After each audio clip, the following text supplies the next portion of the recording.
어느 오후 진료실에 오신 76세 여성 환자분이 제게 조심스레 묻습니다. 선생님, 요즘은 뭐 드시고 건강 챙기세요? 그 질문에 제가 웃으며 대답했지요. 사실 전 하루에 딱 한 숟가락만 꼭 챙겨 마십니다. 바로 식초입니다. 식초라고 하면 신맛에 얼굴을 찡그리는 분들도 많습니다. 속 쓰릴까봐 겁이 난다고 하시거나 어르신들 사이에선 그거 먹으면 위에 안 좋다는 말도 자주 들려오지요. 하지만 오늘 말씀드릴 식초 이야기는 그저 음식 양념이 아니라 몸과 마음을 살리는 생활 보약에 가깝습니다. 물론 아무 식초나 마셔선 안 됩니다. 그냥 시고 자극적인 맛으로만 이해하면 오히려 해가 될 수도 있지요. 그래서 저는 진료실에 오시는 환자분들에게 항상 올바른 식초 섭취법을 알려드립니다. 오늘은 그 중에서도 저 이호연이 40년째 아침에 꼭 챙기는 이유 10가지를 하나하나 부드럽고 천천히 짚어드릴까 합니다. 먼저 식초는 혈관 건강에 매우 유익합니다. 특히 식초 속의 아세트산 성분은 혈중 콜레스테롤 수치를 낮추는 데 도움을 줍니다. 어르신들 중에 혈압약, 고지혈증 약 드시는 분들 참 많으시죠. 그런 분들에게 식초는 큰 약은 아니지만 꾸준히 드시면 작은 힘이 되어줍니다. 또한 식초는 혈당 조절에도 효과적입니다. 밥 드시기 전에 물 한 컵에 식초 한 숟가락 타서 드시면 식사 후 혈당 상승을 완만하게 해줍니다. 당뇨 전 단계거나 이미 혈당 관리를 하고 계신 분들께 추천드릴 만한 아주 좋은 습관입니다. 물론 빈속에 마시는 건 피하셔야 합니다. 공복 상태에서 강한 산 성분이 위 점막을 자극할 수 있거든요. 가급적 식사 중간이나 직후에 마시는 것이 가장 안전합니다. 저는 이 습관 하나로 몸의 부기를 줄이고 속이 더부룩한 느낌도 덜어냈습니다. 특히 나이 들면서 소화 기능이 떨어진다고 느끼시는 분들께 식초는 식이섬유처럼 장을 부드럽게 자극해주는 좋은 친구가 됩니다. 마음이 지치고 몸이 무거울 때 보약 한 제보다도 식초 한 숟가락이 더 큰 위로가 될 수 있다는 걸 저는 오랜 진료를 통해 보아왔습니다. 작고 소박하지만 꾸준함은 결코 작지 않습니다. 계속해서 이 식초가 우리 몸에 주는 또 다른 놀라운 변화에 대해 이어가 보겠습니다. 며칠 전 68세 남성 환자 한 분이 찾아오셨습니다. 선생님, 요즘 들어 소화가 안 되고요. 아침마다 속이 텁텁하고 식욕도 없어요. 그러면서 덧붙이시길, 운동은 열심히 하는데도 살이 더 찌는 것 같아서 답답합니다. 그분께 제가 조심스럽게 권해드린 것이 바로 식초 한 숟가락이었습니다. 아무리 건강한 음식을 먹고 운동을 해도 소화 흡수가 잘 안 되면 몸에 부담만 될 수 있습니다. 나이 들수록 위액 분비가 줄고 음식물이 체내에 오래 머물며 더부룩한 느낌을 주기 쉬운데 식초는 이런 노화성 소화 장애를 부드럽게 도와주는 역할을 합니다. 식초 속 유기산은 위산 분비를 자극하면서 전체적인 소화 기능을 향상시킵니다. 더불어 장을 자극해 배변 활동도 도와주기 때문에 만성적인 변비나 복부 팽만감에도 효과적입니다. 그 남성분은 처음에는 고개를 갸우뚱하셨지만 2주 뒤 다시 내원하셔서 이렇게 말씀하셨습니다. 선생님, 식초 한 숟가락 마시고부터 속이 한결 가볍습니다. 변비약 끊었어요. 이처럼 식초는 겉보기에 작고 흔한 식품이지만 몸의 안쪽 기능을 부드럽게 깨워주는 건강 습관이 될 수 있습니다. 다만 반드시 지켜야 할 것이 있습니다.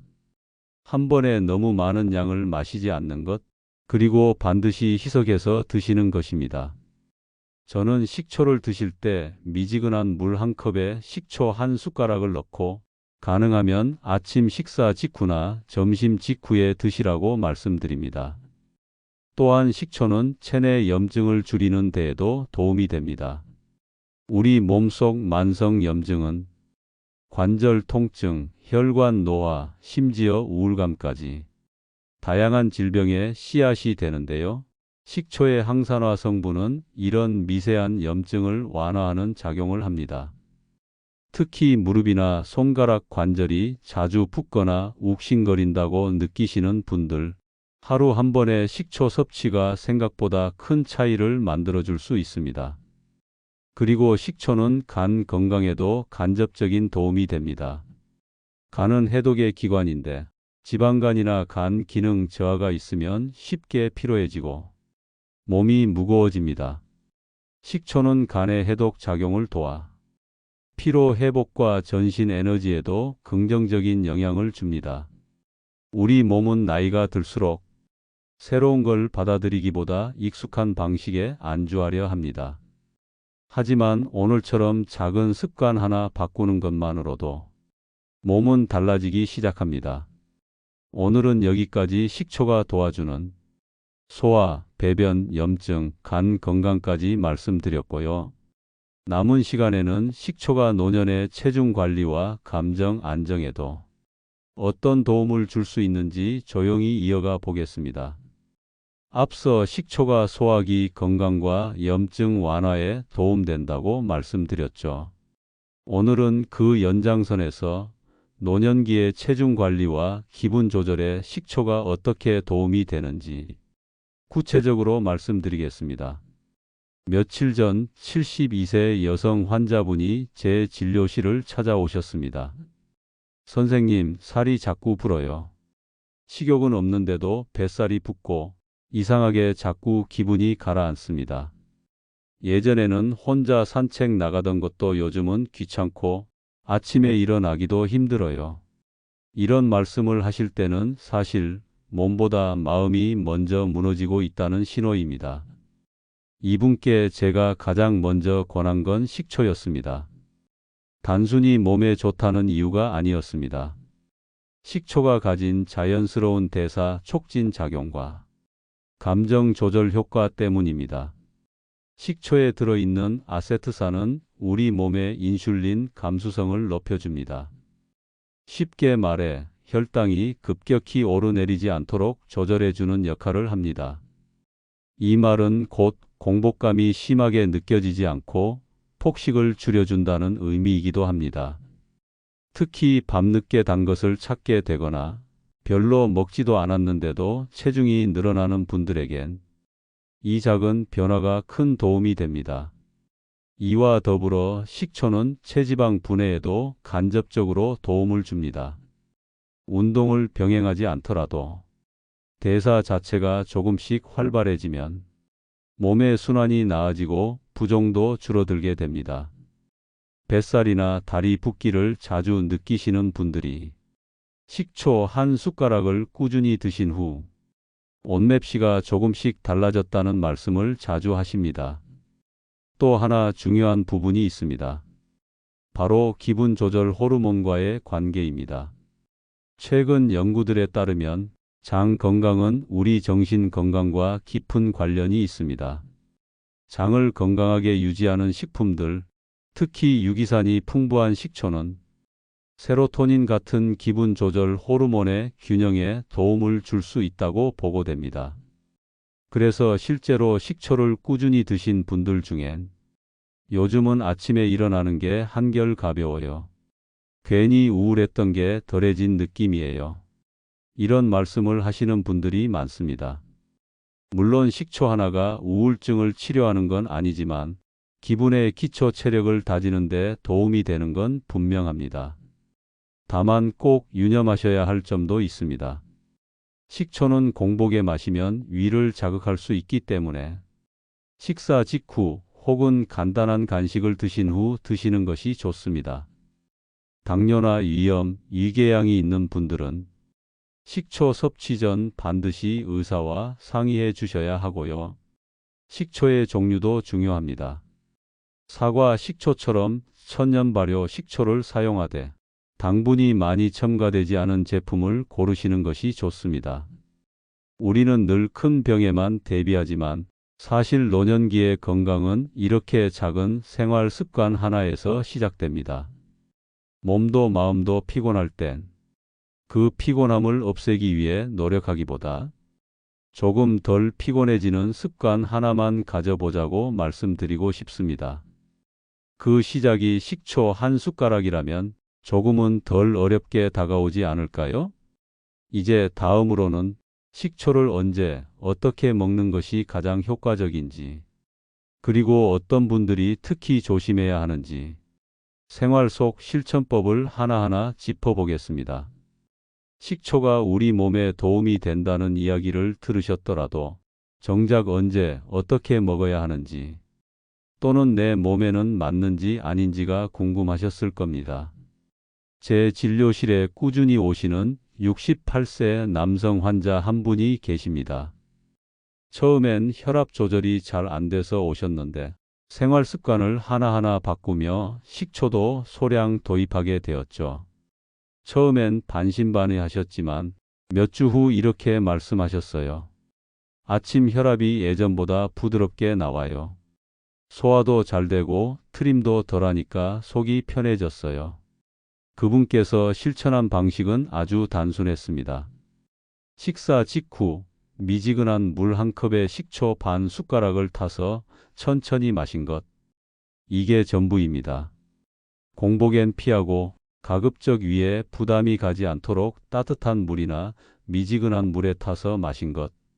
이 작은 배려가 몸에 큰 변화를 만든 겁니다. 그렇다면 구체적으로 식초 섭취 시 어떤 점을 꼭 기억하셔야 할까요? 첫째, 절대 공복에 드시지 마세요.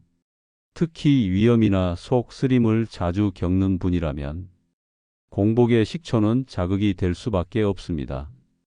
식사 후 10분에서 20분 사이에 속이 어느 정도 채워졌을 때 섭취하시는 게 좋습니다. 둘째, 희석해서 드셔야 합니다. 식초를 그대로 드시면 치아 범랑질이 손상될 수 있고 식도나 위에도 직접적인 자극이 생깁니다. 물 200ml에 식초 반 숟가락에서 한 숟가락 정도. 이 정도면 충분합니다. 정량 이상을 과하게 드시는 건 오히려 독이 됩니다. 셋째, 자기 몸의 반응을 관찰하세요. 속이 쓰리다거나 속이 더부룩하다거나 오히려 변비가 생긴다거나 하면 자신의 체질과 맞지 않는다는 신호일 수 있습니다. 이럴 땐 섭취를 중단하시고 꼭 주치의와 상담해 보셔야 합니다. 그리고 이런 질문도 자주 받습니다. 아무 식초나 먹어도 되나요? 여기에 대한 대답은 아니오입니다. 가급적이면 천년 발효 식초를 선택하세요.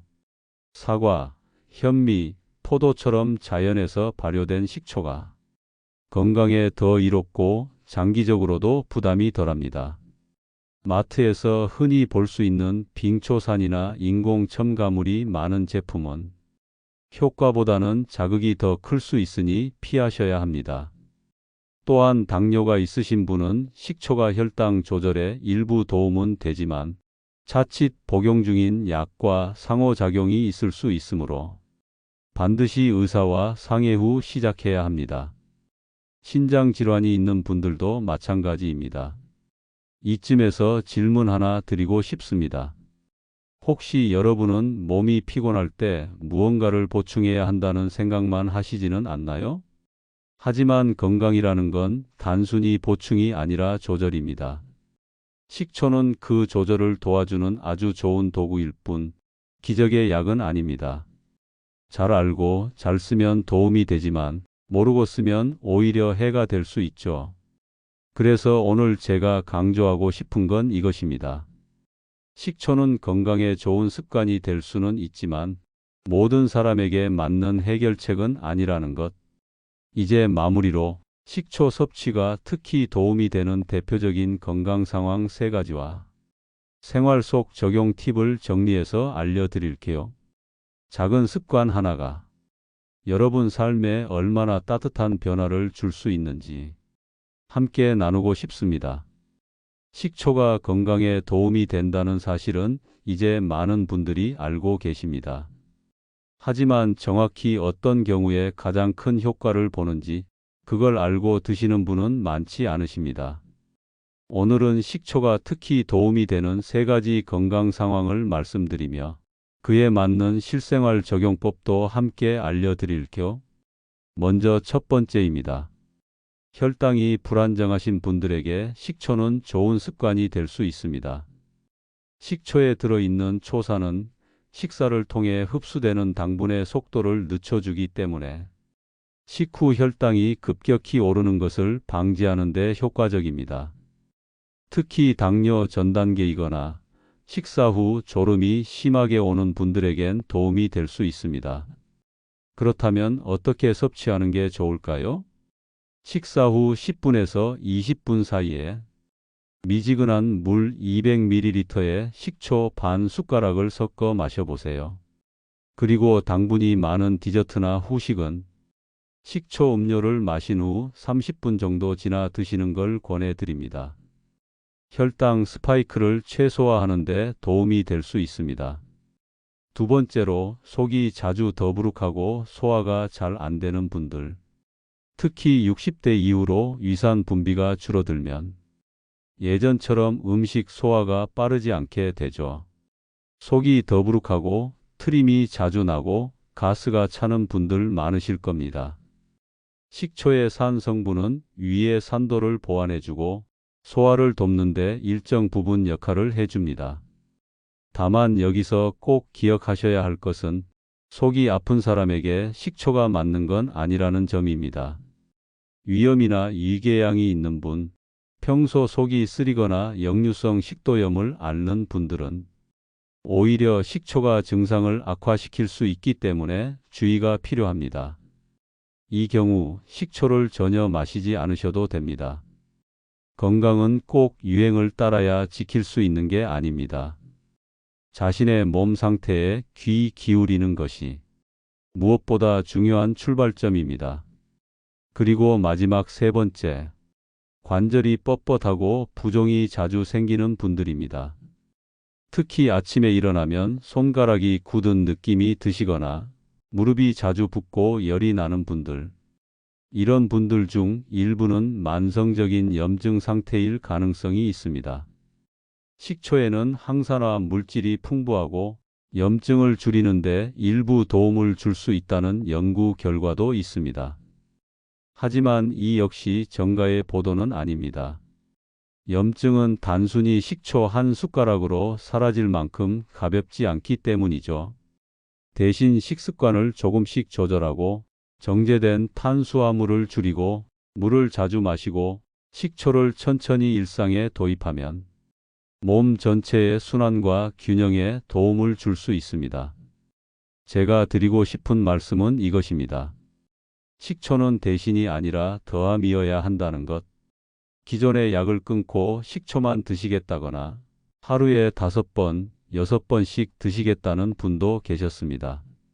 하지만 건강은 단순히 뭘 더 많이 먹는다고 지켜지는 게 아니라 균형 있게 잘 덜어내고 잘 더하는 과정이라는 걸 잊지 마셨으면 합니다.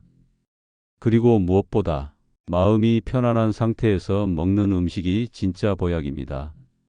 억지로 불안하게 남이 좋다니까 무작정 따라하는 방식은 어떤 습관도 오랫동안 몸에 스며들지 못합니다. 그래서 말씀드립니다. 식초가 좋은 분도 있고 맞지 않는 분도 있습니다. 효과가 나타나는 사람도 있지만 아무 변화 없이 오히려 속만 쓰릴 수도 있습니다. 중요한 건 내 몸에 귀 기울이고 천천히 관찰하는 태도입니다. 의사도 그걸 도와드리는 사람이지 무조건 따라야 할 정답을 쥐고 있는 건 아닙니다.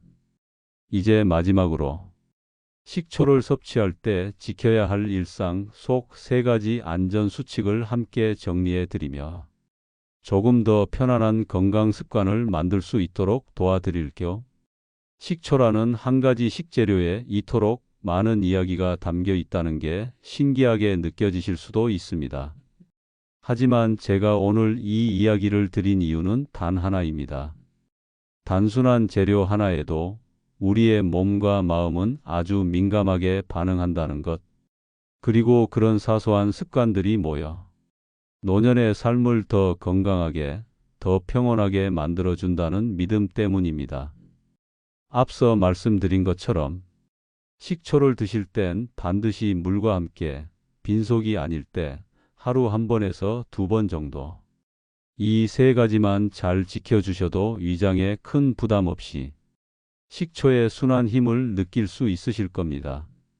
특히 잠들기 전에 위가 텅 빈 느낌이 들고 새벽에 속이 쓰려서 깨는 분들은 식초를 저녁 시간에는 피하시고 대신 오전이나 점심 식사 후 가볍게 드시는 것이 훨씬 안전합니다. 그리고 한 가지 더, 천천히 드세요.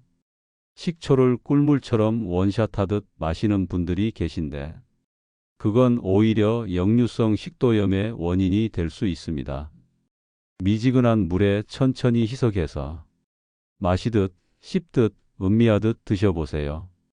혹시 주변에서 식초 먹고 살 빠졌다, 당뇨가 좋아졌다는 이야기를 들으셨더라도 그건 그분의 몸에서 나타난 반응일 뿐 내 몸에서 똑같이 일어난다는 보장은 없습니다. 내 몸의 언어는 나만이 이해할 수 있습니다. 의사는 그 언어를 해석하는 데 도움을 주는 안내자일 뿐이지요. 이제 마무리로 제가 40년 가까이 환자들을 만나오며 느낀 한 가지 진실을 나누고 싶습니다. 건강은 큰 변화보다 작은 습관에서 시작됩니다. 화려한 보약도, 값비싼 영양제도, 결국 우리가 매일같이 실천하는 한 모금 물, 한 숟가락 식초, 한 시간의 평온한 잠보다 더 강하지는 않습니다. 그러니 조급해하지 마세요. 한두 달 만에 모든 게 나아질 필요는 없습니다. 내 몸은 천천히라도 반드시 반응해 줍니다. 다만 우리가 조용히, 따뜻하게, 꾸준히 몸을 대하는 태도, 그게 가장 큰 약입니다. 오늘 이 방송을 들으시며 이제 나도 한번 시작해 봐야겠다. 식초 한 숟가락부터라도 실천해 보자. 그런 마음이 들었다면 그것이 바로 회복의 시작이라고 저는 믿습니다. 무엇보다 내 몸과 마음을 귀하게 여겨주세요. 누구보다 오래 살아온 여러분은 이미 많은 고비를 이겨낸 강인한 존재이기 때문입니다. 앞으로도 이런 생활 속 이야기들, 꼭 약이 아니어도 건강을 지키는 방법들 하나하나 나눠 드릴게요. 구독과 댓글로 여러분의 이야기도 들려주세요. 오늘도 고생 많으셨습니다.